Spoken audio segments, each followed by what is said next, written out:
और ये 8 बार जीते हैं भारतीय जनता पार्टी ने इस सीट, और इसी सीट पर काशी विश्वनाथ का मंदिर अवस्थित है, इसी सीट के दायरे में आता है। 600 करोड़ का प्रोजेक्ट वहां, और बड़ा बढ़िया मंदिर बनवाया है प्रधानमंत्री ने वहां पर, और उत्तर प्रदेश की सरकार ने। बहुत अच्छा है सब कुछ। विष्णु अभी हमारे साथ वरिष्ठ पत्रकार विष्णु, ये जो तस्वीर है, अगर हम 5 राज्यों की बात करें, बीजेपी अब ऐसी बढ़त बना ली है, अब ये कहा जा सकता है उत्तर प्रदेश में कि कोई बहुत ही चमत्कार ही हो जाए, इतना बड़ा उलटफेर हो जाए कि समाजवादी पार्टी जो बहुमत के आंकड़े से भी अब लगभग 90 सीट नीचे है, तो यहां पर साफ कहा जा सकता है इतिहास दर्ज होगा। 1985 के बाद कोई सरकार फिर से सत्ता पर काबिज होगी, रिपीट परफॉर्मेंस देगी। उत्तराखंड में भी 20 सीटों का अंतर, मणिपुर में 29 सीटों के साथ सरकार बनाती दिख रही है बीजेपी। तो बीजेपी की बम गोवा में थोड़ा अभी 17-14, कभी 14-16, आप दोनों के उलट पुलट चल रहा है, तो मैं कुछ बोल नहीं रहा हूं, पर 3 में क्लियर ट्रेंड है। और जो उत्तर प्रदेश में तो मिथक टूट रहा है। उत्तर प्रदेश में तो एक स्थापित मिथक है कि कांग्रेस की सरकारों के बाद फिर किसी पार्टी की सरकार रिपीट नहीं हुई, तो ये मिथक टूट रहा है। लेकिन सिराथू से केशव प्रसाद मौर्य आगे हो गए, वो थोड़ा सा आगे पीछे होते रहेंगे। उनके साथ थोड़ी दिक्कत थी। और जो आपने स्वामी प्रसाद मौर्य वाली बात कही ना, तो उसपे हमने स्वामी प्रसाद मौर्य, दारा सिंह चौहान, धर्म सिंह सैनी तीनों पीछे चल रहे हैं। लेकिन मैं केवल स्वामी प्रसाद मौर्य की बात कहूंगा, और मैंने पहले भी आपके शो में कही थी, पता नहीं नतीजा आगे क्या निकलेगा, वो अलग बात है, लेकिन उनकी शायद उनकी आधी हार उसी दिन हो गई थी जिस दिन उन्होंने अपनी सीट ड्रोना छोड़ दिया था। जी। तो इससे उनका जो समर्थक है उसमें कोई बहुत अच्छा संदेश नहीं गया। अपनी सीट छोड़ने का मतलब है कि आपने पहली ही लड़ाई में अपना आत्मविश्वास बढ़ा दिया। तो वो और इसमें एक और दिलचस्प जानकारी मैं आपको दे दूं कि पिछली दफा 2017 में 46 सीटें ऐसी थी जो 5000 या 5000 के कम के अंतर से उनका फैसला हुआ था यूपी में। तो 46 तक के आंकड़े पर अगर फासला 40-50 तक होता तो I would have held my horses, तो मैं अपनी गर्दन आगे निकाल कर नहीं कहता।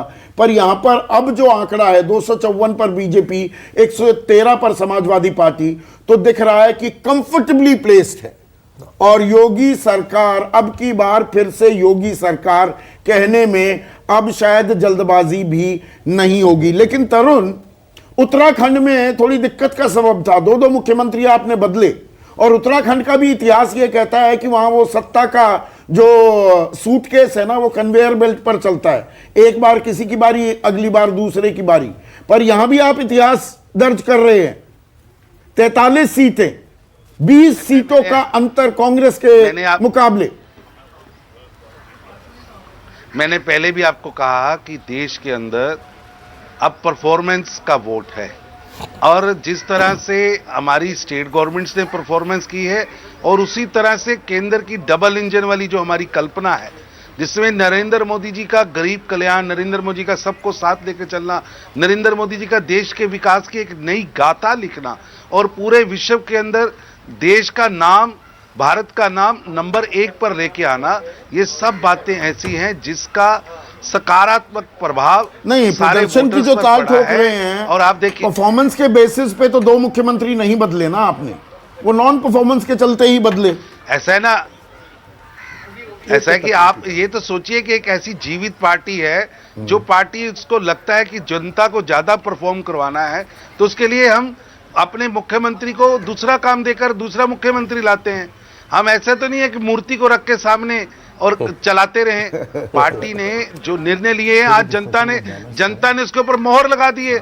उत्तराखंड की जनता ने मोहर लगाई है, और मेरा ऐसा मानना है कि ये सारा वोट प्रधानमंत्री श्री नरेंद्र मोदी जी की नीतियों का वोट है, उनकी गरीब कल्याण की सोच का वोट है। एक जानकारी देता हूं, बहुत इंटरेस्टिंग जानकारी आ रही है। बीजेपी गोवा में 18 सीटों पे आगे है, कांग्रेस 12 सीटों पे आगे है।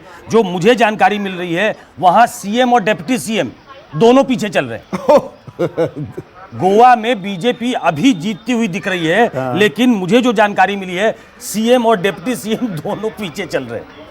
रोहन गुप्ता राष्ट्रीय प्रवक्ता हैं कांग्रेस पार्टी के, वो भी हमारे साथ जुड़ गए हैं। रोहन, आज तो कुछ बोलने के लिए बचा नहीं है आपके पास, या है कुछ?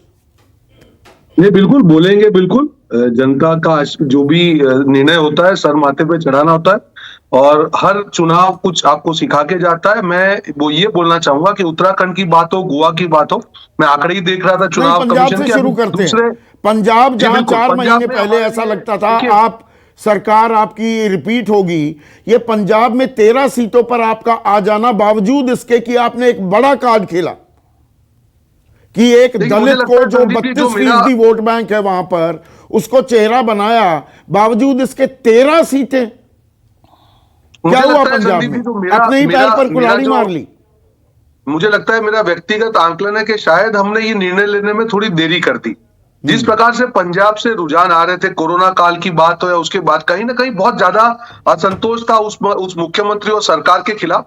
कांग्रेस पार्टी में एमएलए को सुना, कांग्रेस पार्टी ने सबको सुनकर एक निर्णय किया, पर मुझे व्यक्तिगत तौर से लगता है कि वो निर्णय करने में काफी देरी हो गई। तो और मतलब उसके बाद जो मुख्यमंत्री बदलने में organizational देरी हो issues- गई, जो ये अपना अध्यक्ष बनाए रखा नवजोत सिंह सिद्धू को, नवजोत सिंह सिद्धू ने सारी पीछी बिगाड़ दी क्या आपकी? अब ये कहना गलत होगा क्या? वही मैं उसी नेक्स्ट इस पे आ रहा था कि जो नवजोत सिद्धू जी की बात हो, जो कहीं ना कहीं दिख रहा था कि ऑर्गेनाइजेशन और सरकार के बीच में भी कहीं ना कहीं जो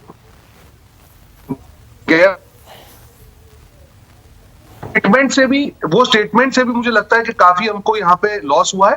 देखिए, जीत होती है, हार होती है। जो आंकड़े दिख रहे हैं हमारे लिए निराशाजनक है। हमने एक बदलाव की राजनीति की। चन्नी जी जैसे एक सामान्य व्यक्ति को, जिसका कोई इतना बड़ा पॉलिटिकल बैकग्राउंड नहीं था, उनको एक सीएम फेस हमने कहा। और कई राजनीति में होता है कि टोकनिज्म की जगह नहीं रह गई है आज की राजनीति में। क्या ये सबक है कांग्रेस के लिए?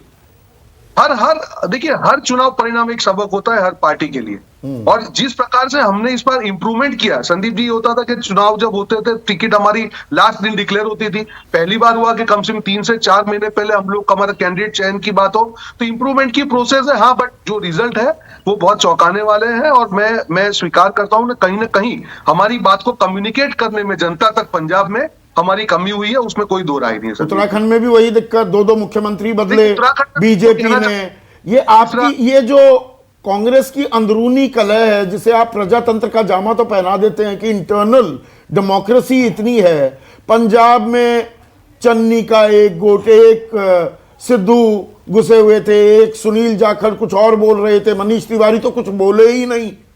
और यही हाल उत्तराखंड में भी। क्या हरीश रावत का गुट, प्रीतम सिंह का गुट, हरक सिंह रावत एक और गुट लेकर खड़े हो गए। गोडियाल साहब अपनी ताल ठोक रहे थे। ये दिक्कत है क्या कांग्रेस की? देखिए जी, उत्तराखंड की हम बात करें, अभी तीसरे राउंड का काउंटिंग चल रहा है। अभी it will be too early. Total 20 round है, तो उत्तराखंड में अभी भी मैं आशावादी हूं कि वहां पे 20 सीटों का अंतर है। मैं आपको वही बता रहा हूं कि तीसरे राउंड में जो आप गैप देखेंगे या लीड देखेंगे 100-200 वोट का है, तो थोड़ा सा मैं वेट करना चाहूंगा अपनी कमेंट करने के लिए। पर हाँ, बिल्कुल हमने जो सोचा था संदीप जी, क्योंकि उत्तराखंड भी रहा, मैं गोवा भी रहा, जिस प्रकार से कार्यकर्ताओं ने मिलकर काम किया, सारे नेता अखिलेश यादव करल सीट से 12,000 से ज्यादा वोटों से आगे हैं। पर यहां पर अब थोड़ी ताल ठोकने का वक्त भी आ गया है विनोद। हमारा जो एग्जिट पोल था, हमने कहा 100 सीटें लेकर आएगी आम आदमी पार्टी, उसी आंकड़े की तरफ जा रहे हैं। हमने 44 और 23 का आंकड़ा दिया था उत्तराखंड में। बीजेपी को जो सीटें दी और जो कांग्रेस को दी, ये तो बिल्कुल 100% एक्यूरेट होता दिख रहा है। और उत्तर प्रदेश में हमने समाजवादी गठबंधन को 105 सीटें दी और 294 दी थी बीजेपी को। बीजेपी उस आंकड़े की तरफ जाती दिख रही है। देखिए, मैं समझता हूं कि अखिलेश यादव ने अपने राजनीतिक जीवन का सबसे बढ़िया इलेक्शन लड़ा है। वो हार या जीत अलग छोड़ दीजिए, अकेला आदमी था। भारतीय जनता पार्टी का पूरा लश्कर उत्तर प्रदेश में बैठा हुआ था। उस आदमी में जो साधन की कमी थी, आप साधनों का मुकाबला कीजिए। और जिस तरह से उनको उनके साधन और उनके स्पीचेस को प्रदर्शित किया जाता था, माजरत चाहता हूं मीडिया पर, मेन स्ट्रीम मीडिया पर, वैसे अखिलेश यादव को सपोर्ट नहीं मिली। वो 40 के आंकड़े पे था आउटगोइंग हाउस में। हाँ, 47। वो अपने आंकड़े दुगने कर रहा है। आपको उस यंग पॉलिटिशियन को सैल्यूट करने की जरूरत है। तिरस्कार के भाव से मत देखें। तिरस्कार कोई नहीं कर रहा। हम आंकड़ों के आधार पर विश्लेषण करते हैं। उत्तर प्रदेश ने अगर भारतीय जनता पार्टी को अगर वो दोबारा बहुमत देती है तो साथ साथ उत्तर प्रदेश ने यह भी जताया है कि ऑल्टरनेटिव कौन है आपका, वो अखिलेश यादव है। नहीं, उसमें एक बड़ा सवाल खड़ा होता है संदीप। नहीं, उसमें 1 मिनट रुकिए, 1 मिनट सुकेश। 80 सीट नीचे है अभी विनोद। देखिए, हम जब आंकड़ों की बात करते हैं तो उसमें डिस्पैशनेट होने की भी जरूरत बिल्कुल है। बिल्कुल। रोमांटिसिज्म अच्छा लगता है, आदर्शवादी आदमी को होना चाहिए। डेविड, नहीं 1 मिनट, अब मेरी बात भी सुनिए ना। डेविड वर्सेस गोलायत में हमेशा आदमी डेविड चाहेगा कि डेविड जीत जाए। अंडरडॉग के लिए आपकी एक सिंपैथी होती है। राजनीति सिंपैथी का खेल नहीं है, ना ही विश्लेषण। देखिए, कोई सिंपैथी का खेल। मैंने 60 के आंकड़े पे वामपंथी दलों को पार्लियामेंट को अपनी उंगली पे नचाते देखा है। अगर आपके पास ह्यूमन रिसोर्स मेरिटोरियस है, अगर मुद्दों पे बोलने में आपके लेजिस्लेटर्स सक्षम हैं, ट्रेंड हैं, तो आप ये डिसाइड कर सकते हैं कि पार्लियामेंट और या असेंबली के भीतर डिबेट का क्या रुख होगा। मैं ये कहता हूं, वो जो आप बता रहे हैं तब क्योंकि मिलीजुली सरकारों का जमाना देखिए था, ऐसा तो वो है, प्रेशर डाल देखिए सकते थे। ऐसा है, सरकारें अब भी मिलीजुली हैं। आप भूल जाते हैं कि भारतीय जनता पार्टी अकेली नहीं लड़ी है, और ये हमेशा भूल होती है। यही भूल क्या होती है हमसे भाई। अभी भी नहीं, एनडीए इसमें क्या, मैं आपकी बातों को बिल्कुल फेस वैल्यू पर ले रहा हूं विनोद कि हाँ 47 से 123 के आंकड़े पर देखिए, आ गई अभी समाजवादी अभी पार्टी। तीसरा राउंड है। हाँ, तीसरे बिल्कुल राउंड की काउंटिंग है। 20-21 राउंड होते हैं किसी भी कॉन्स्टिट्यूएंसी में, 20-21 fair राउंड point, होते fair हैं। point। ये तीसरे राउंड की काउंटिंग है। 123 पे उसका आंकड़ा अभी पहुंचा हुआ आप ही के स्क्रीन पे। देखिए, मेरी बात सुनिए। ये मैं मानता हूं कि अभी इस वक्त रियल टाइम टर्म्स में भारतीय जनता पार्टी जीतती हुई नजर आ रही है।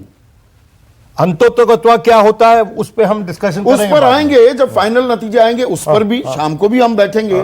पर मेरा पॉइंट ये है, आप बिल्कुल ठीक कह रहे हैं कि 47 से 123 पर आ गए। अच्छा लड़े भाई, धन बल साधन की, संगठन की मजबूती वाली ताकतें उनके साथ नहीं थी।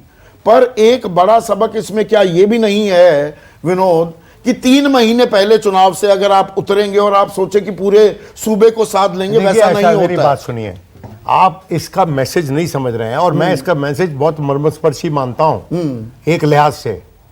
अगर समाजवादी पार्टी हारती है और हम पंजाब में संयुक्त किसान मोर्चा की बात ही नहीं कर रहे, संघर्ष मोर्चे की बात ही नहीं कर रहे, तो दोनों तरफ जहां पर किसानों के स्ट्रगल के दम पर इलेक्शन लड़ा जा रहा था, वो इलेक्शन एक जगह आपके पक्ष में जा रहा है। वो कह सकते हो कि आपने समर्थन किया था किसान के प्रोटेस्ट का।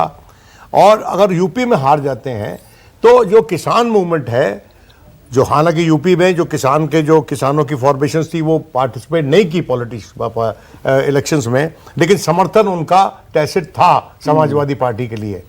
तो मुझे समझ नहीं आ रहा कि ये जो इलेक्शन रिजल्ट है ये हमारे लिए अच्छा है या बुरा है। ये जनता की राय है, ठीक है, जनता जनार्दन है इलेक्शन में, लेकिन इसका रिजल्ट, इसका एनालिसिस सीरियसली करना पड़ेगा। आपकी बात में एक बात जोड़ते हुए, लखीमपुर खीरी में भारतीय जनता पार्टी सभी सीटों पर लीड कर रही है। तो देख लीजिए ना, आप समझिए कि नहीं, आप देखिए किसान आंदोलन को कितनी बड़ी त्रासदी है। हाँ, लेकिन ये फिर जनता का विजडम भी तो नहीं, है। देखिए, नहीं, आई डोंट थिंक, ठीक है, वो जनता का विजडम कह दीजिए या पॉलिटिक्स ऑफ कैलाश विजयवर्गीय को भी देख पा रहा हूं। की राजनीति कह लीजिए। एक मिनट, कैलाश विजयवर्गीय को भी देख पा रहा हूं, महासचिव हैं।